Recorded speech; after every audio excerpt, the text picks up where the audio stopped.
Olá, turma.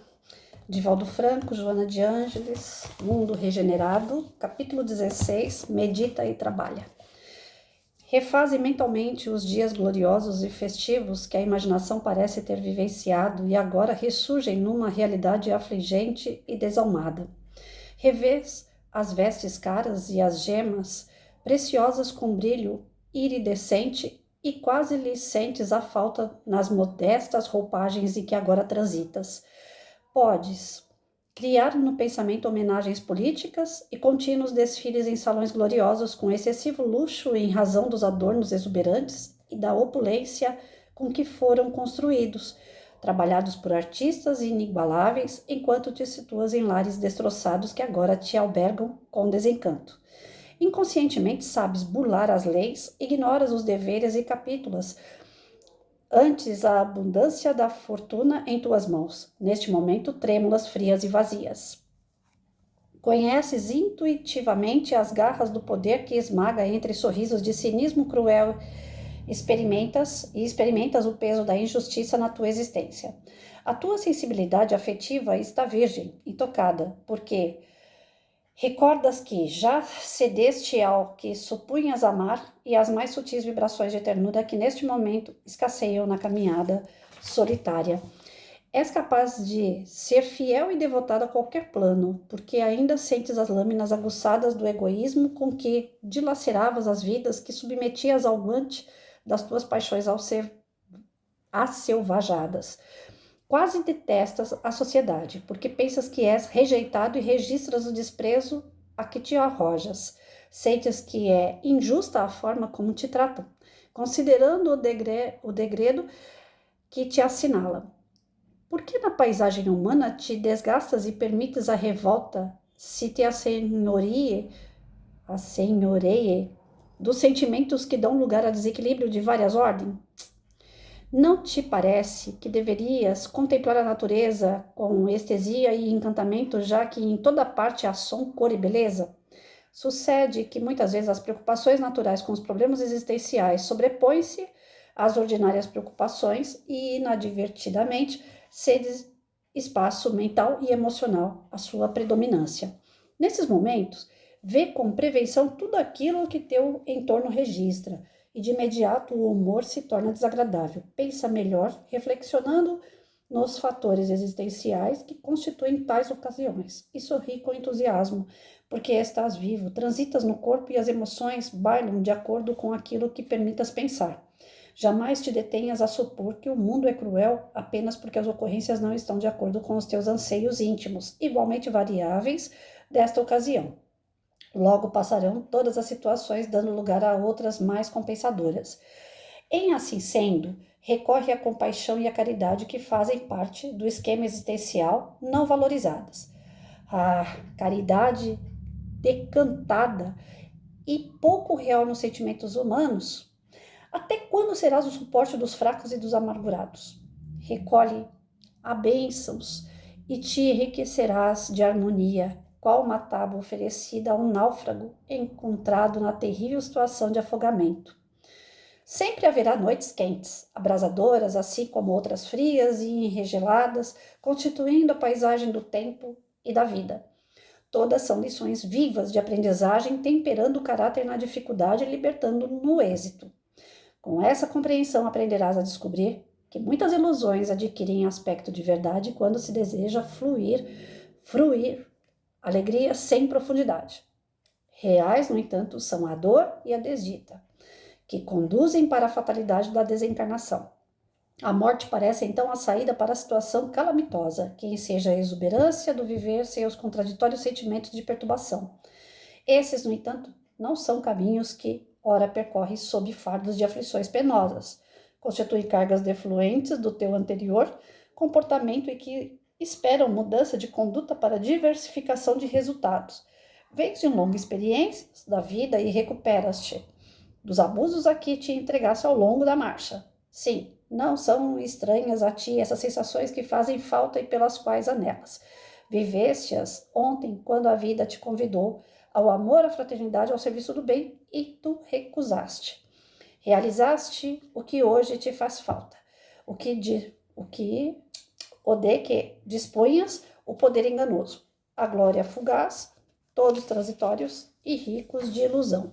Tudo aquilo que hoje te é escasso, descartaste, utilizaste como espinho que cravaste em teus corpos, esquálidos pela fome e pelas punições implacáveis. Em nome de justiça, submeteste aqueles que não dispunham dos recursos para vencer as situações em que te encontravam e sucumbiram nas masmorras perversas olvidados em quase estado de desumanidade. As suas vozes, quase pegadas nas sombras e dejetos, ainda gritam por compaixão e rogam misericórdia. Essas almas irmãs aguardam compaixão dos céus, a fim de que se recupere. Poucos sentiram sua falta, mas elas amaram, viveram, confiaram em Deus e foram traídas, totalmente abandonadas. Contudo, continuam vivas e dignas de amor tanto quanto de felicidade. As leis divinas são sempre portadoras da justiça, impondo a corrigenda aos seus lamentáveis erros. As gemas rutilantes de ontem custaram vidas que oh meu Deus, esfacelaste, quando te seduziam o luxo e o orgulho. Desvairados que se transformaram em escassez e submissão a que hoje te encontra submetido. Medita sempre antes de agir, a fim de colheres o êxito. Miséria e poder são experiências irmãs que substituem conforme sejam utilizadas, uma se equilibra na outra. Jamais ouvides que a lei de amor é a única permanente enquanto tudo se altera, modifica-se e cede lugar a outra forma vivencial. O planeta mãe, estertora ante a loucura dos seus filhos, faze mais por ti mesmo. Levanta-te, sacode dos seus pensamentos a lamentação, a preguiça e semeia a luz.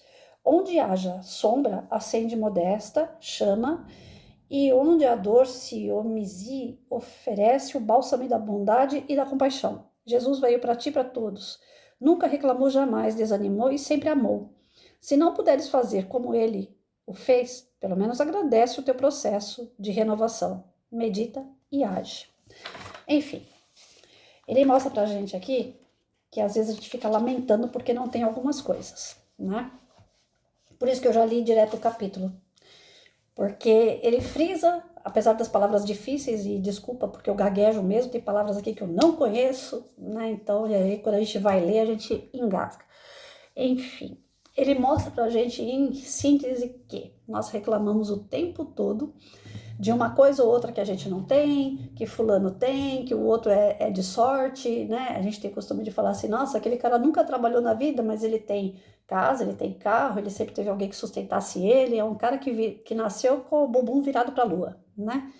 E, na verdade, não é nada disso, né? A gente não tem que olhar o que o vizinho tem, porque a grama dele sempre vai ser mais verde do que a nossa, infelizmente vai ser sempre assim, é regra, não tem exceção. A gente sempre acha que o outro tem uma casa melhor, um carro melhor, uma moto melhor, a gente acha que o outro tem uma família melhor.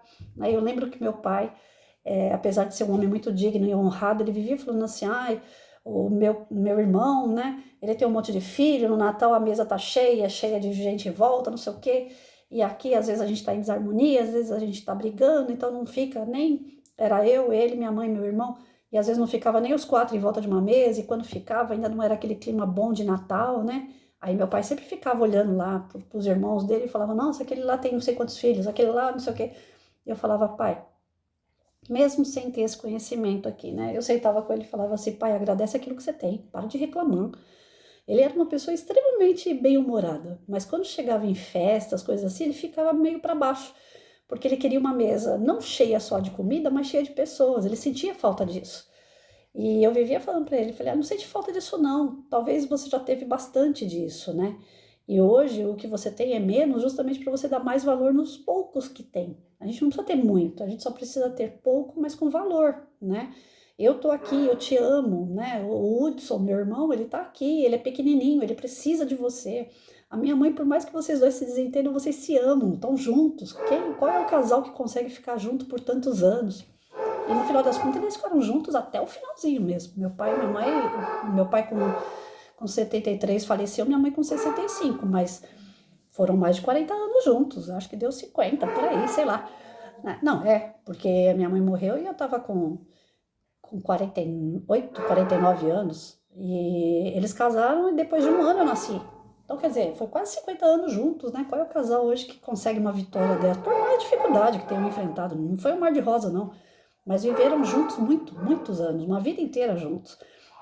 Então, assim, às vezes a gente olha o do outro lá e não é nem olhar o outro. Às vezes a gente tá descontente por si só, não precisa nem olhar o outro, sabe? Aquela coisa, eu queria tanto fazer uma viagem, não consigo.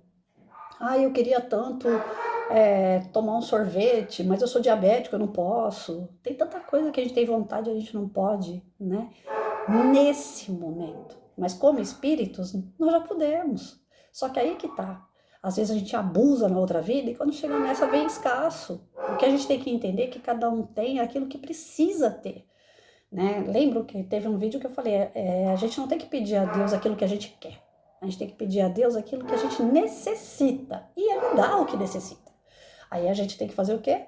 Ser resignado, né? Se a gente não aceita aquela situação que estamos vivendo, é pior, porque a gente sofre duas vezes. Uma porque não tem, a outra porque fica amargurado. Então não tem que ficar amargurado, tem que aceitar, tem que se resignar diante daquilo, ser resiliente se a situação for, né, repetitiva, de sofrimento, de dor, de perda. A gente tem que lutar contra essas situações, mas de uma forma bem humorada, com fé, com esperança, porque a gente sabe que quando terminar tudo isso, vai vir uma nova fase. A gente vai ter uma nova oportunidade. E se a gente souber passar por essa, a nova oportunidade vai ser melhor, porque essa parte ruim a gente não vai viver mais. A parte ruim, ela se deve justamente porque nós tivemos, é certeza, né, que nós tivemos. Tem gente que fala assim, poxa, Patrícia, você é uma pessoa, né, bacana, tal. O pessoal eu acho que é meio xarope quando fala isso, mas tudo bem, vamos aceitar. Aceita que dói menos, né? Então vamos falar assim, poxa, você é legal, você é uma pessoa que é pronta, tal. E é tão chato, né, ver você sempre ali sozinha. Eu falo, sozinha, eu nunca tô, né? Porque graças a Deus eu tenho uns amigos xarope. Mas, e tem uns familiares também que é xarope. Que gosta de mim e que tá sempre me fazendo companhia, nem que seja pelo celular. Mas assim, eu não tenho um companheiro, as pessoas às vezes invocam com isso, né? Fala, poxa, era pra você ter uma pessoa, né, pra cuidar de você, você cuidar dela, vocês poderem seguir em frente.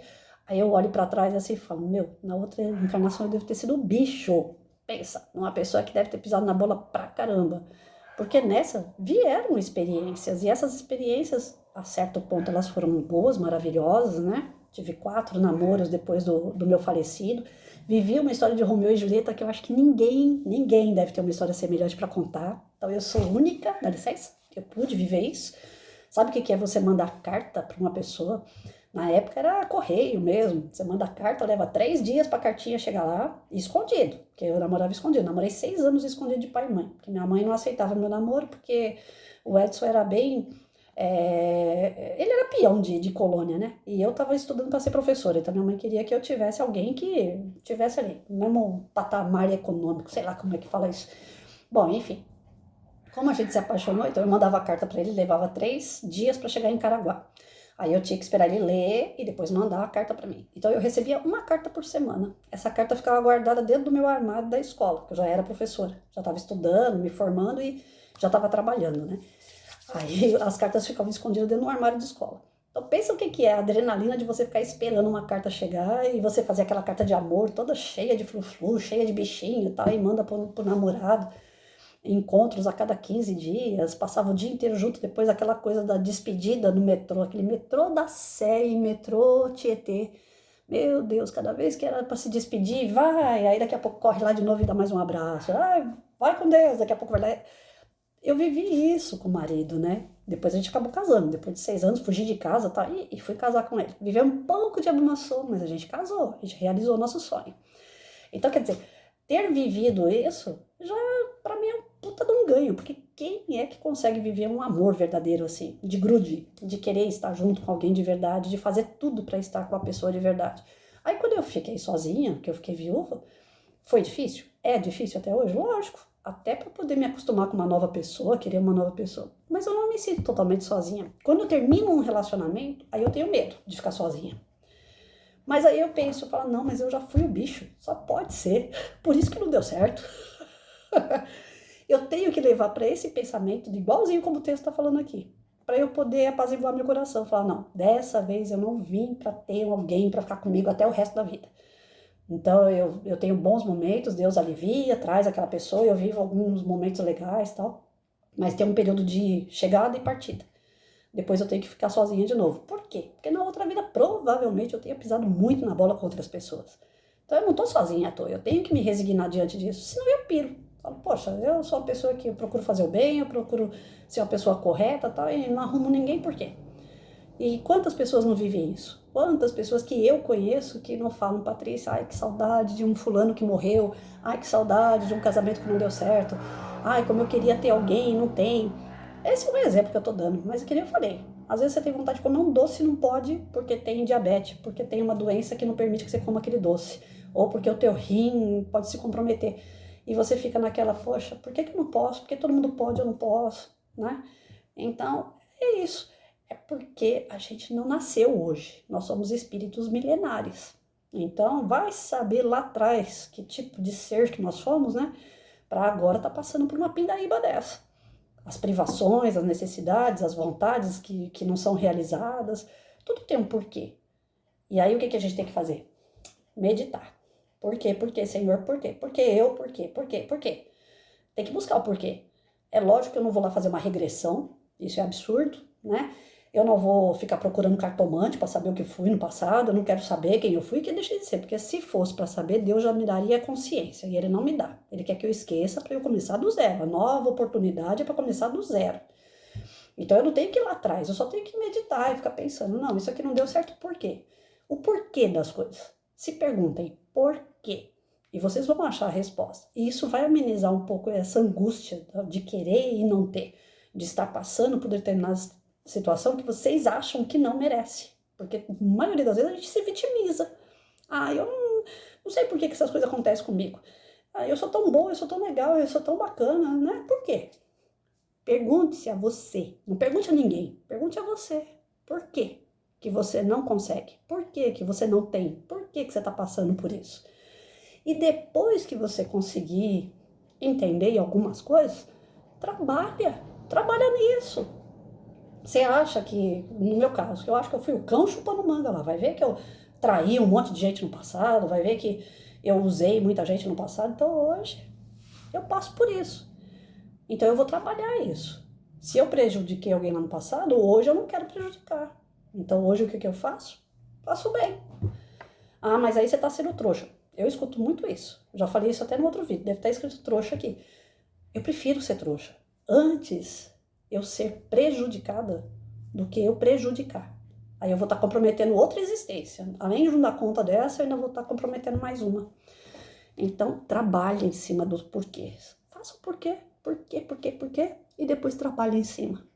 Ameniza um pouquinho essa sensação de impotência, de não conseguir realizar as coisas que deseja. Vai doer menos. Trabalha.